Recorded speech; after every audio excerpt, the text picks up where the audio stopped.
এদেশ থেকে কখনো বঙ্গবন্ধু শেখ মুজিবুর রহমানের ইতিহাস মুছে ফেলা সম্ভব না। এদেশ থেকে কখনো শহীদ প্রেসিডেন্ট জিয়াউর রহমানের ইতিহাস মুছে ফেলা সম্ভব না।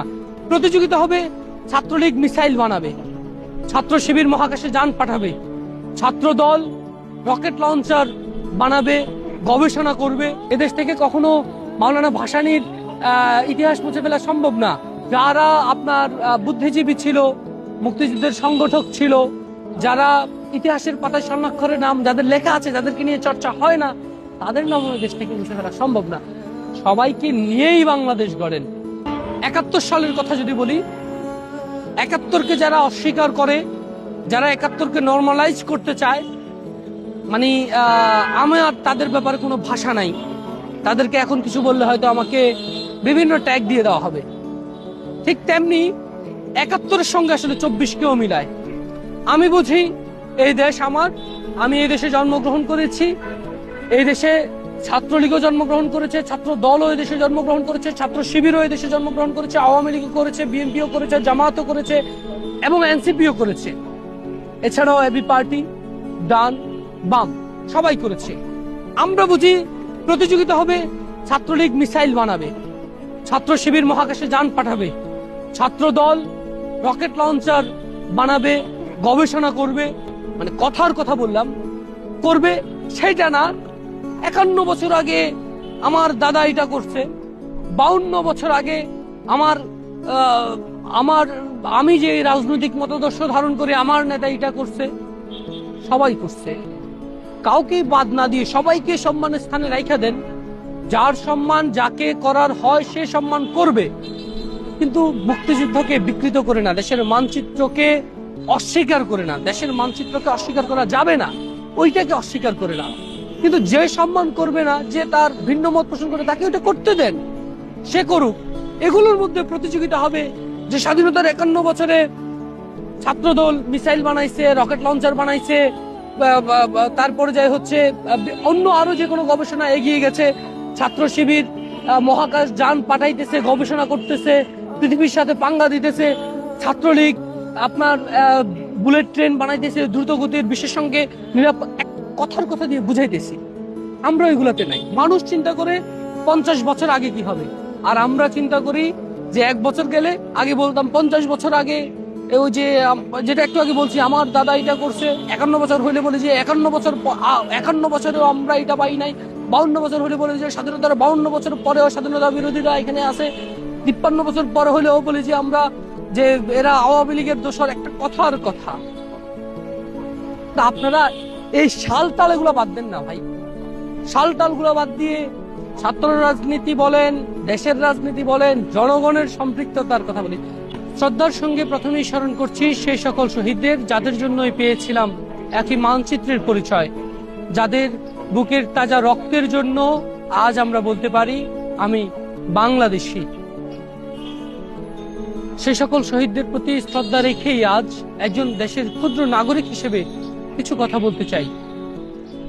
পৃথিবীর বহু দেশ স্বাধীনতার 1 বছর পর তারা আরো 50 বছর আগে কি করবে সেটি নিয়ে ভাবে। দেশের সামরিক ভান্ডার বলি, দেশের সমরস্ত্র ভান্ডার বলি, দেশের অর্থনৈতিক ভান্ডার বলি, দেশের উন্নয়ন এবং আমার দেশের গ্রহণযোগ্যতা বহির্বিশ্বে স্থাপনের কথা বলি। আজকে আমি কথা বলবো ছাত্রলীগ, ছাত্র শিবির, ছাত্র দল, বাম, ডান ইত্যাদিকে নিয়ে।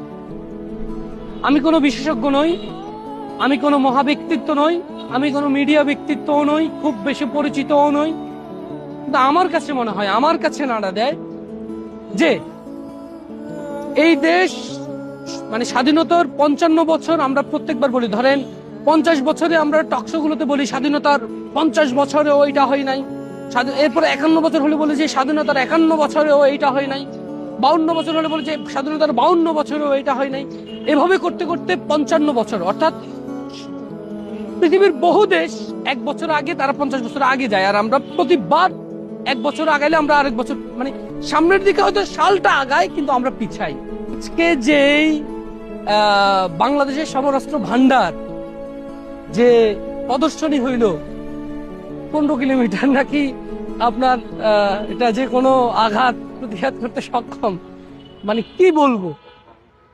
হ্যাঁ, তো মানে বলার কিছু নাই, বলতে চাইলেও অনেক কিছু বলতে পারি না বা বলার সুযোগ নাই। দেশের সার্বভৌমত্বের বিষয় তো, দেশের বিষয়, ওইগুলো নিয়ে প্রতিযোগিতা হয় না। আমাদের ওই যে একটা কথা আছে, আমার দাদা একটা কথা বলতো, আমার কাকার কাছ থেকেও শুনেছি, যে পৃথিবীর, এটা অন্যভাবে বুঝাইছে, আমি একটু ভিন্নভাবে বলতেছি।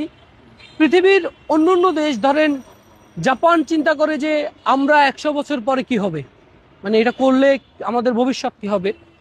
চায়না চিন্তা করবে যে 50 বছর আগে আমাদের পরিকল্পনা কি। আমেরিকা চিন্তা করবে যে 1000 বছর আগের পরে আমাদের আসলে পরিকল্পনা কি। আর আমরা চিন্তা করি 50 বছর আগে আমাদের কি হয়েছে, আমার কোন বাপ গেছিল, কি কি কি করছে। তারপরে মানে এই যে কোটা, যেমন 71-এর কোটার জন্যই তো কোটা বিরোধী আন্দোলন, 24-এর ক্ষেত্রে কি হইলো, এখন 24-এও কোটা। এখন এইটা বলার পরে তো এক গ্রুপ বানাবে রাজাকার, আরেক গ্রুপ বানাবে স্বৈরাচারের দোসর। বাট আমি বাংলাদেশি, আমরা বাংলাদেশি।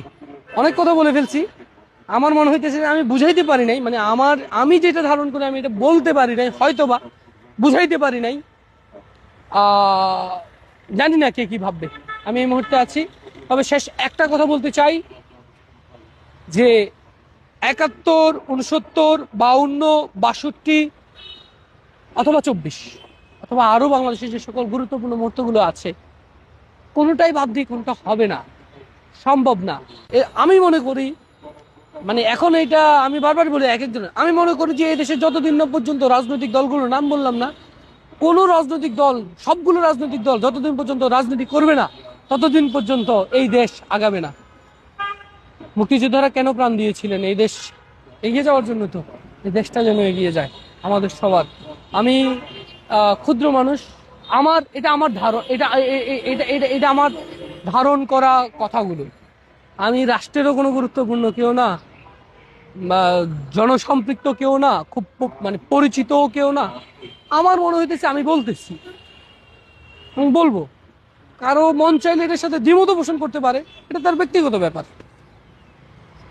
ধন্যবাদ। আবারও সেই সকল শহীদদের কে স্মরণ করে গভীরভাবে শ্রদ্ধা জানাই, যাদের জন্যই আমি এখন বাংলায় কথা বলতে পারছি, যাদের জন্যই আমি পরিচয় দিতে পারি আমি বাংলাদেশি, যাদের জন্যই এই মানচিত্র। ধন্যবাদ সবাইকে। আসসালামু আলাইকুম।